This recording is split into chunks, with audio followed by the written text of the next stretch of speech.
So good morning guys और आपके crack exam channel में आप सभी का स्वागत है। तो आज के यानी कि 29 मई के करंट अफेयर्स को हम लोग कवर करेंगे। तो हमारा पहला प्रश्न है कि हाल ही में न्यू डेवलपमेंट बैंक के अगले अध्यक्ष के रूप में किसको चुना गया है। तो सही उत्तर होगा ऑप्शन ए मार्कोस ट्रायजो को। तो अभी मार्कोस ट्रायजो को न्यू डेवलपमेंट बैंक के अगले अध्यक्ष के रूप में चुना गया है। ये 7 जुलाई से अपना पद संभालेंगे। अच्छा, यहां से प्रश्न ऐसे भी पूछा जा सकता है एग्जाम में कि ये मार्कोस ट्रायजो ये किस देश के हैं। तो ये ब्राजील से हैं, ये भी आपको याद रखना है। अच्छा, इनके अलावा भारत के जो अनिल किशोर हैं, इनको न्यू डेवलपमेंट बैंक के अगले उपाध्यक्ष और सीआरओ यानी कि चीफ रिस्क ऑफिसर के रूप में चुना गया है। बाकी डैरेन टैंग की बात करेंगे, अभी कुछ दिन पहले ही हमने पढ़ा था, वर्ल्ड इंटेलेक्चुअल प्रॉपर्टी ऑर्गेनाइजेशन के अगले अध्यक्ष बने ये। और कार्मेन रेनहार्ट ये वर्ल्ड बैंक की चीफ इकोनॉमिस्ट बनी है। देखो, न्यू डेवलपमेंट बैंक की बात करेंगे तो वर्तमान में इसके जो अध्यक्ष हैं वो केवी कामत हैं, जो कि भारतीय हैं। इसका हेडक्वार्टर कहां पर है? तो शंघाई चाइना में है। बढ़ते हैं आगे। फिर है हाल ही में ओरिएंटल इंश्योरेंस कंपनी के नए सीएमडी के रूप में किसे नियुक्त किया गया है। तो सही उत्तर होगा ऑप्शन सी एसएन राजेश्वरी को। तो अभी बैंक्स बोर्ड ऑफ ब्यूरो ने न्यू इंडिया इंश्योरेंस के जो जनरल मैनेजर हैं एसएन राजेश्वरी, उनको ओरिएंटल इंश्योरेंस कंपनी का नया सीएमडी चुना है। तो इनका नाम आपको याद रखना है, एसएन राजेश्वरी का। बाकी दिलीप ओमान की बात करेंगे, ये इंडियन स्टील एसोसिएशन के नए अध्यक्ष बने अभी। प्रमोद अग्रवाल ये कोल इंडिया के सीएमडी बने हैं। और गोविंद राजुलू चिंतला ये नाबार्ड के अगले अध्यक्ष बने हैं। बाकी ओरिएंटल इंश्योरेंस कंपनी की बात करेंगे, स्थापना 1947 में हुई थी। हेडक्वार्टर नई दिल्ली में है और इसके सीएमडी अब कौन बन गए हैं? एसएन राजेश्वरी। तो ये नाम आपको याद रखना है। बढ़ते हैं आगे। फिर है हाल ही में द इक्का बॉग नाम की बुक को ऑनलाइन रिलीज किया गया है। आपको बताना है इसके लेखक कौन है। सही उत्तर होगा जेके रॉलिंग। तो आप जानते हो हैरी पॉटर की लेखक हैं ये जेके रॉलिंग, और इन्होंने अपनी नई बुक द इक्का बॉग को अभी लॉकडाउन के समय बच्चों के लिए फ्री ऑफ कॉस्ट में रिलीज किया है। ये बुक सत्य और सत्ता के दुरुपयोग की कहानी पर आधारित है। बाकी जो ऑप्शन मैं आपको बताता हूं, तो देखो, वी कृष्ण स्वामी अभी पीवी सिंधु के ऊपर बुक लिखी थी उन्होंने, कौन सी? Shuttling to the top the story of PV Sindhu. Sudha Murthy Infosys foundation की ये चेयरपर्सन है और इन्होंने बुक लिखी थी how the onion got its layer. बाकी गिरीश कुबेर की बात करेंगे, इन्होंने कौन सी बुक लिखी थी? Shivaji in South Block the unwritten history of a proud peoples. तो ये भी याद रखना। बढ़ते आगे। और गाइज, अगर वीडियोस आपको अच्छे लग रहे हैं, मेरी मेहनत अच्छी लग रही है और ये वाकई अगर आपके लिए हेल्पफुल है, तो प्लीज वीडियो को शेयर जरूर किया कीजिए। अगर इन वीडियोस से आपकी हेल्प होती है तो आप लोग मेरी हेल्प जरूर करें इन वीडियोस को लाइक और शेयर करके, ताकि इन वीडियोस को कंटिन्यू रखने में मुझे भी आपका सपोर्ट मिल सके। तो प्लीज इसे लाइक और शेयर जरूर करना। और अगर आप में से कोई इस वीडियो को फर्स्ट टाइम देख रहा है तो इस चैनल को आप सब्सक्राइब कर लीजिए, और सब्सक्राइब करने के बाद में पास में जो बेल आइकन आएगा उसे आप दबाना बिल्कुल मत भूलिएगा, क्योंकि आपको वीडियोस के नोटिफिकेशन तभी मिलेंगे जब आप बेल आइकन को प्रेस करोगे। और गाइज, अगर आप अपनी क्रेक एग्जाम एप्लीकेशन में क्विज वगैरह सॉल्व करते हैं और उससे अगर आपको हेल्प मिलती है, तो एक छोटी सी हेल्प आप मेरी कर सकते हैं। वहां पे अगर कोई एडवर्टीजमेंट आपको दिखता है तो प्लीज उस पर एक बार आप क्लिक जरूर कर दिया करें। तो इसके रिजल्ट में उस एप्लीकेशन को और बेहतरीन बनाने में मुझे थोड़ा सपोर्ट भी मिल जाएगा। तो चलिए अभी बढ़ते हैं आगे। फिर है हाल ही में किसे सिंगापुर में भारतीय उच्चायुक्त यानी कि हाई कमिश्नर के रूप में नियुक्त किया गया है। तो सही उत्तर होगा ऑप्शन बी पी कुमारन को। पी कुमारन पूरा नाम क्या है इनका? पेरियासामी कुमारन। और इन्हीं को अभी सिंगापुर में अगले हाई कमिश्नर यानी कि उच्चायुक्त के रूप में नियुक्त किया गया है। अच्छा, ये किनका स्थान लेंगे? तो ये जावेद अशरफ का स्थान लेंगे। जावेद अशरफ से आपको जरूर कुछ याद आया होगा, हमने पढ़ा था जावेद अशरफ, इनको भी फ्रांस में भारत का उच्चायुक्त बनाया गया था। बाकी कल भी हमने एक प्रश्न पढ़ा था पीके नायर के बारे में। पीके नायर, इन्हें अभी नाइजर जो कि एक अफ्रीकन कंट्री है, उसमें भारतीय राजदूत यानी कि एम्बेसडर बनाया गया। दीपक मित्तल की बात करेंगे तो कतर में भारतीय उच्चायुक्त बनाया गया। और जयदीप मजूमदार ऑस्ट्रिया में भारतीय राजदूत बने ये। अच्छा, एक जयदीप सरकार नाम भी अभी न्यूज में था। जयदीप सरकार की बात करेंगे तो लेसोथो जो कि एक अफ्रीकन कंट्री है, उसमें भारतीय राजदूत बने हैं। और जयदीप मजूमदार की बात करेंगे तो वो ऑस्ट्रिया में बने हैं। तो ये अंतर आपको याद रखना है, कंफ्यूज मत हो जाना। कुछ और नाम मैं आपको बता दूं तो याद रखो, नम्रता एस कुमार का नाम, स्लोवेनिया में भारतीय राजदूत हैं, ये अभी बनी है, अपॉइंट हुई थी। और पीयूष श्रीवास्तव की बात करेंगे तो बहरीन में भारतीय राजदूत बने। अजय बिसारिया की बात कर लेते हैं, कनाडा में उच्चायुक्त हाई कमिश्नर बने हैं। अच्छा, कई बार मैं आपसे बोलता हूँ उच्चायुक्त बने हैं, कई बार मैं बोलता हूँ राजदूत बने हैं। उच्चायुक्त को अंग्रेजी में बोलते हैं हाई कमिश्नर और राजदूत को एम्बेसडर बोलते हैं। क्या अंतर होता है वैसे मैं आपको पहले बता चुका हूँ, एक बार फिर मैं आपको शॉर्ट में बताता हूँ। तो सिंपल सा याद रखो, जो कॉमनवेल्थ कंट्रीज में भारत के रिप्रेजेंटेटिव प्रतिनिधि जाते हैं उनको बोलते हैं हाई कमीशन, और जो नॉन कॉमनवेल्थ कंट्रीज में जाते हैं उनको क्या बोलते हैं, राजदूत बोलते हैं, एम्बेसडर बोलते हैं। बस इतना सा फर्क है। अब यहाँ पे बात सिंगापुर की है, तो ये रहा मैप में सिंगापुर, कैपिटल इसकी सिंगापुर सिटी है, सिंगापुर डॉलर इसकी करेंसी है और हलीमा याकब यहाँ की प्रेसिडेंट है। आपको याद होगा एपिक यानी कि एशिया पैसिफिक इकोनॉमिक कोऑपरेशन का हेडक्वार्टर आपके सिंगापुर में ही है। इसके अलावा पिछले साल हमने पढ़ा था सिंगापुर इंटरनेशनल कमर्शियल कोर्ट के अंतरराष्ट्रीय न्यायाधीश बने थे जस्टिस A.K. सीकरी। अच्छा, A.K. सीकरी नाम सुनते आपको कुछ याद आ जाना चाहिए। अभी कल परसों ही हमने पढ़ा था भारतीय विवाद समाधान केंद्र यानी कि इंडियन डिस्प्यूट रेजोल्यूशन सेंटर का उद्घाटन किया था जस्टिस A.K. सीकरी ने ही। तो इस तरह से चीजें लिंक करके आपको याद आती रहेंगी ना, तो आप फटाफट चीजों को रिवाइज करते रहोगे, चीजें आपको बोरिंग भी नहीं लगेगी और आपका रिवीजन भी हो जाएगा और आपके मार्क्स भी आ जाएंगे और आपका सिलेक्शन भी हो जाएगा। तो इस तरह से चीजों को लिंक करके आप पढ़ा करो। हर सब्जेक्ट में इस तरह से लिंक कर करके आप चीजों को पढ़ सकते हो और सब्जेक्ट को आसान बना सकते हो। अभी हम बढ़ते हैं आगे। फिर है, हाल ही में NPCI यानी कि national payment corporation of India ने किस नाम से एक artificial intelligence based assistant chatbot launch किया है? तो आंसर होगा PAI। तो अभी national payment corporation of India ने आर्टिफिशियल इंटेलिजेंस पर आधारित एक चैटबॉट जिसका नाम है PAI उसको लॉन्च किया है। इसे वास्तविक समय यानी कि रियल टाइम पर NPCI के प्रोडक्ट जैसे कि फास्टैग हो गया, रुपे कार्ड हो गया, यूनिफाइड पेमेंट इंटरफेस UPI हो गया, तो इन सब के बारे में जागरूकता बढ़ाने के लिए इसको शुरू किया गया है। और इस PAI नाम के चैटबॉट को बेंगलुरु में एक स्टार्टअप है कोरोवर प्राइवेट लिमिटेड, उसने बनाया है। तो इसमें NPCI के सभी प्रोडक्ट्स की आपको सटीक जानकारी मिल सकेगी। NPCI की बात करेंगे, इसकी स्थापना हुई थी 2008 में। इसका मुंबई में हेडक्वार्टर है और इसके MD CEO हैं दिलीप असबे। बाकी जो हमने स्टार्टअप की बात की थी जिसने इसको बनाया है कोरोवर, उसके फाउंडर और CEO हैं अंकुश सभरवाल। बढ़ते आगे। फिर है, हाल ही में किस राज्य सरकार ने वन धन योजना कोविड-19 के बाद सबक पर वेबिनार का आयोजन किया? किस सरकार ने? तो सही उत्तर होगा राजस्थान ने। तो अभी राजस्थान के साइंस एंड टेक्नोलॉजी डिपार्टमेंट ने ट्राइफेड और केंद्रीय जनजातीय मामलों के मंत्रालय के साथ मिलकर के इसका आयोजन किया है। तो इस पहल में जनजातियों को कोविड-19 से संबंधित महत्वपूर्ण सूचनाएं उपलब्ध कराई जाएंगी। वेबिनार क्या होता है मैं आपको पहले ही बता चुका हूं, एक ऐसा सेमिनार होता है जो ऑनलाइन आयोजित होता है, उसे कहते हैं सिंपल सा वेबिनार। अच्छा, हमारे जनजातीय मामलों के मंत्री कौन है? अर्जुन मुंडा है, खुंटी झारखंड इनका निर्वाचन क्षेत्र है। और वन धन योजना की बात करेंगे तो 2018 में इसको छत्तीसगढ़ से लॉन्च किया गया था। बाकी मेन यहाँ पे राजस्थान की बात कर लेते हैं, तो ये रहा मैप में राजस्थान। कैपिटल क्या है इसकी? जयपुर है। जयपुर को ही पिंक सिटी बोलते हैं। और अभी आपको याद होगा कुछ समय पहले जयपुर के परकोटे को वर्ल्ड हेरिटेज साइट में शामिल किया गया था। मुख्यमंत्री अशोक गहलोत हैं और गवर्नर हैं कलराज मिश्र। राजस्थान हाईकोर्ट के चीफ जस्टिस कौन है? इंद्रजीत मोहंती हैं। और अभी आपको याद होगा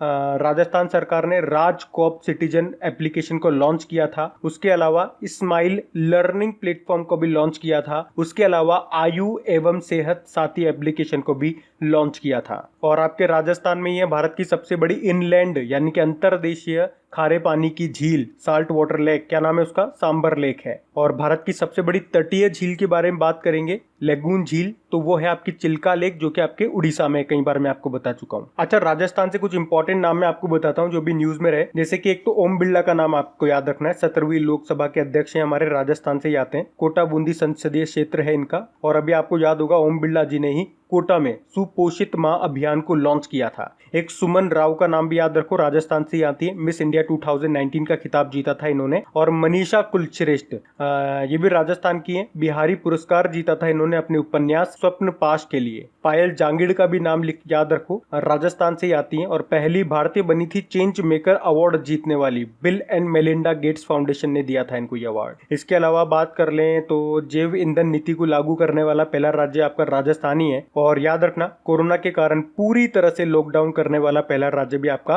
राजस्थान ही है। कुछ नेशनल पार्क में आपको बताऊं जो इंपॉर्टेंट है, एग्जाम में पूछे गए हैं, जैसे कि Sariska national park, Ranthambore national park, एक ताल छापर नेशनल पार्क भी याद रखो। इसके अलावा केवला देव घना पक्षी विहार भी आपको याद रखना है। यहाँ का जो राजकीय पशु है, देखो दो हैं, एक है चिंकारा और एक है ऊंट। राजकीय पक्षी है गोडावण, जिसे अंग्रेजी में ग्रेट इंडियन बस्टर्ड बोलते हैं। पुष्प है रोहिड़ा का और वृक्ष है खेजड़ी का। तो कम से कम इतने पॉइंट्स आप याद रखना। बढ़ते आगे।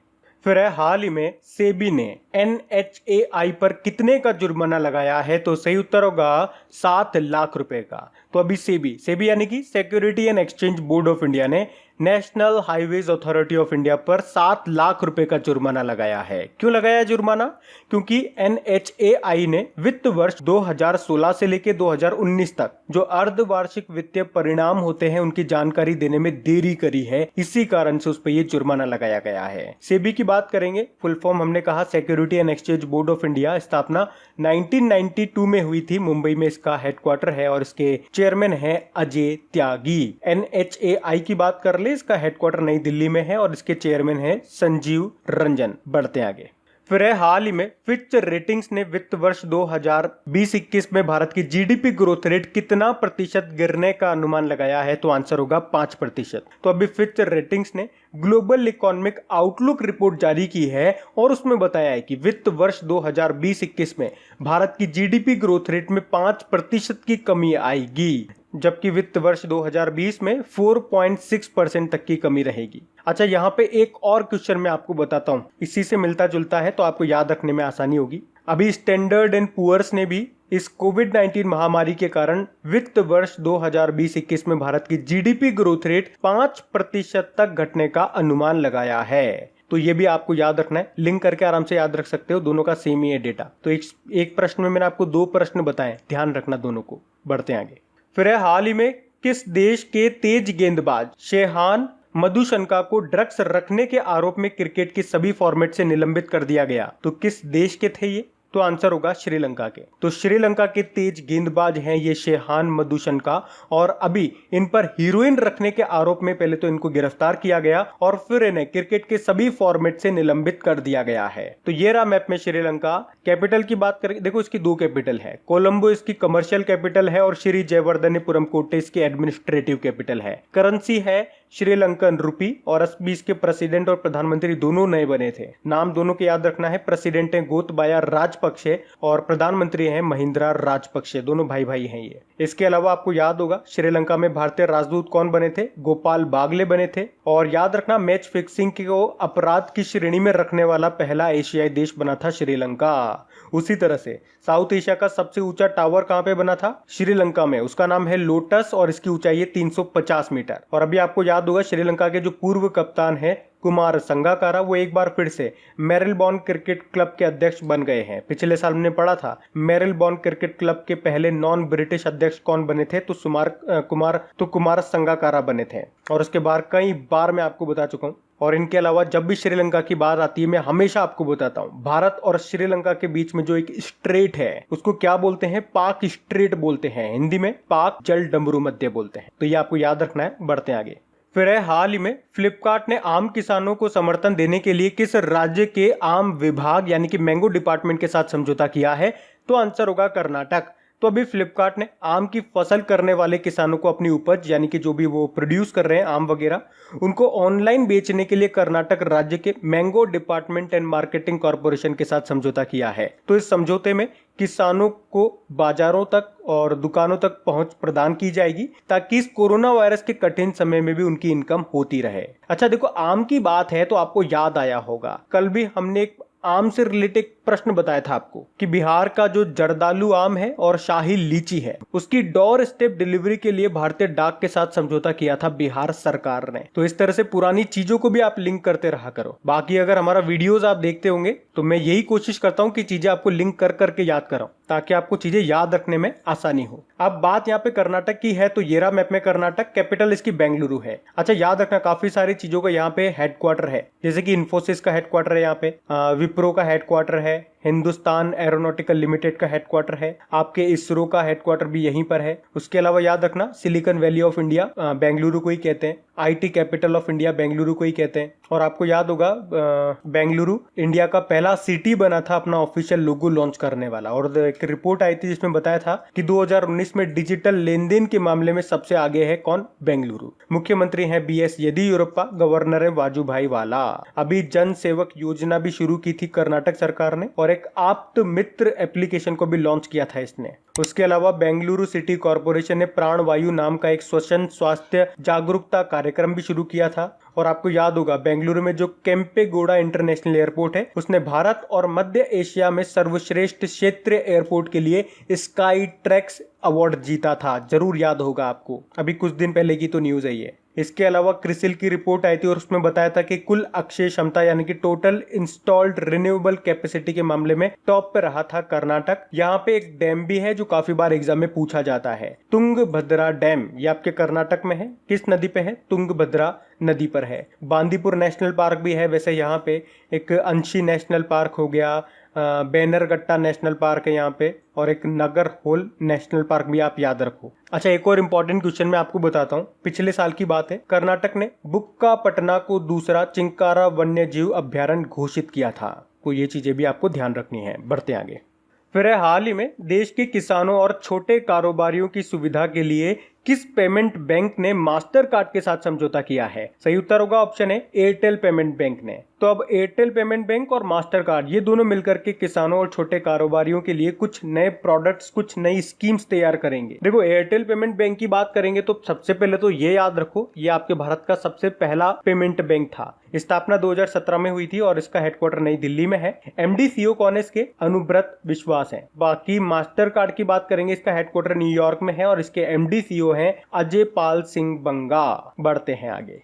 फिर हाल ही में किस आईआईटी ने ऑटोमोटिव व एरोस्पेस उद्योग के लिए मैग्नीशियम मिश्र धातु यानी कि एक तरह का अलॉय है उसको निर्माण किया है? तो आंसर होगा आईआईटी मद्रास ने। अच्छा देखो, जो हमारा जो ऑटोमोबाइल या एरोस्पेस जो सेक्टर है वहां पे दो मेटल का काफी इस्तेमाल किया जाता है, एक तो स्टील का और एक एल्यूमिनियम का।